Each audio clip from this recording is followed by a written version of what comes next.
Bonjour, je suis Éléonore, kinésithérapeute et ostéopathe. Et moi je suis Damien, ostéopathe, et on va regarder tous les exercices proposés sur l'application Andrew pour le crâne. On commence par les lifts, et notamment le lift frontal. Éléonore, je te laisse te placer avec majeur, index et le pouce sur les extrémités du frontal. Voilà, l'idée de cet exercice, c'est de dire à notre patient d'avancer un tout petit peu les coudes et les resserrer, et à chaque fois qu'il va laisser tomber sa tête en avant, de faire cette pression orientée vers l'extérieur pour garder la théorie du lift frontal, c'est-à-dire emmener en rotation externe. Outre la validation scientifique de cet exercice, l'idée là est de proposer au patient de reprendre conscience de son corps et notamment des structures qui sont douloureuses par rapport à sa symptomatologie. On pourra faire exactement la même chose sur le lift maxillaire. Sur le maxillaire supérieur, on va effectivement prendre nos 2 pouces, les positionner au niveau de l'interligne maxillaire.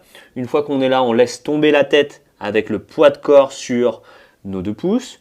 Nous allons faire une inclinaison ulnaire de nos 2 poignets pour venir mettre une contrainte et une pression sur nos 2 maxillaires. Et l'idée, c'est de les faire partir vers l'extérieur en amenant nos 2 poignets vers l'extérieur.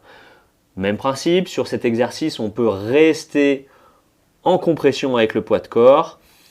Et on gardera toujours la même idée, outre la validation scientifique de cet exercice, l'idée c'est que le patient reprenne conscience de son corps et de ses structures qui posent problème. Cet exercice et le frontal peuvent correspondre à plein de symptomatologies associées à notre patient, comme des céphalées, des migraines, des symptomatologies durmériennes qu'on retrouvera en ostéopathie, mais également des rhinorrhées, des sinusites maxillaires, toutes les symptomatologies de la face.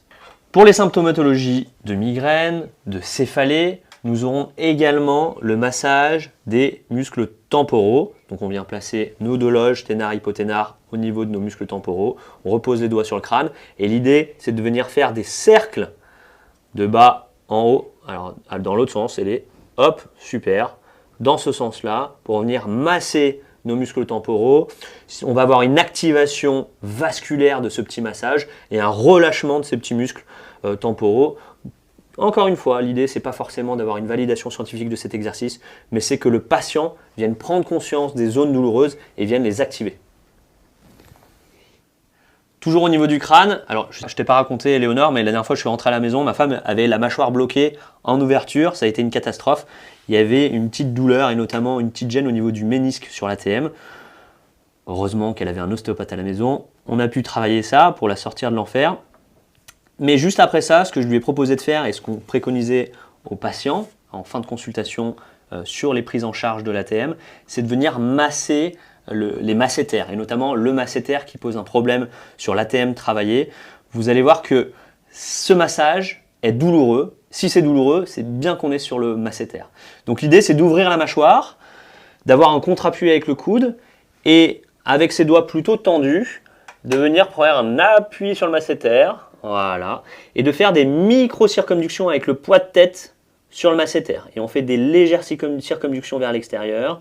Alors c'est vraiment pas agréable, mais c'est très efficace pour le faire relâcher. Continuons sur les petits massages circulaires et plutôt simples. Nous pourrons les effectuer également au niveau sous-occipital. Donc l'idée, c'est de venir chercher la base du crâne, demander à notre patient de venir chercher l'occiput, donc la partie dure. Une fois qu'on a la partie dure, descendre légèrement sur la partie musculaire. Et même principe, faire de petits mouvements anti-horaires de massage au niveau des muscles occipitaux.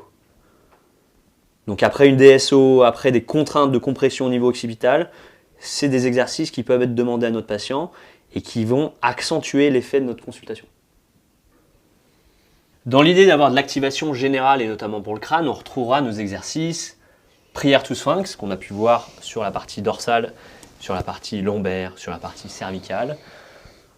Toujours dans l'idée d'abaisser les épaules, de venir ouvrir la loge viscérale du cou, les flexions et extensions sera d'une grande utilité aussi pour les symptomatologies crâniennes. Donc cet exercice, on l'a en effet vu en lombaire, en dorsale, en cervicale. C'est notre exercice préféré, il travaille vraiment toutes les parties et surtout là, dans cette zone de crâne, ça va activer la synchronisation crâne-sacré, surtout si on couple ça avec la respiration, c'est top.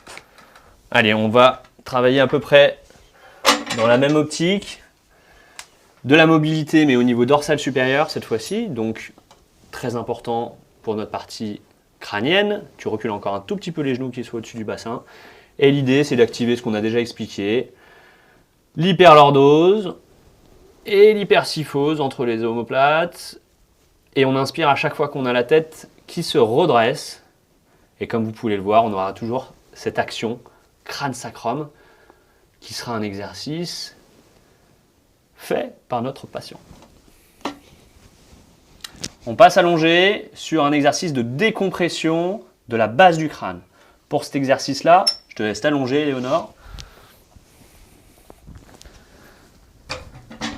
Dans l'idée de vouloir décomprimer la base du crâne, on pourra proposer un exercice intéressant à notre patient en lui demandant de serrer les deux poings et de se fixer au niveau de la base du crâne avec nos poings. On cherche la partie dure qui est l'occiput, on positionne nos poings dessus et une fois qu'on est positionné, on demandera à notre patient de faire de la rétropulsion, ramener la mâchoire dans le cou et de venir comprimer tout l'axe sur ces deux points. Donc on va aller voir Éléonore qui est dans la bonne position. Donc dans cette position-là, on va demander à notre patient de faire le double menton, donc de ramener le menton au cou, c'est super joli. Et on demande également de venir comprimer les deux points qui sont au niveau occipital pour avoir cette décompression de l'occiput par rapport au cervical supérieur.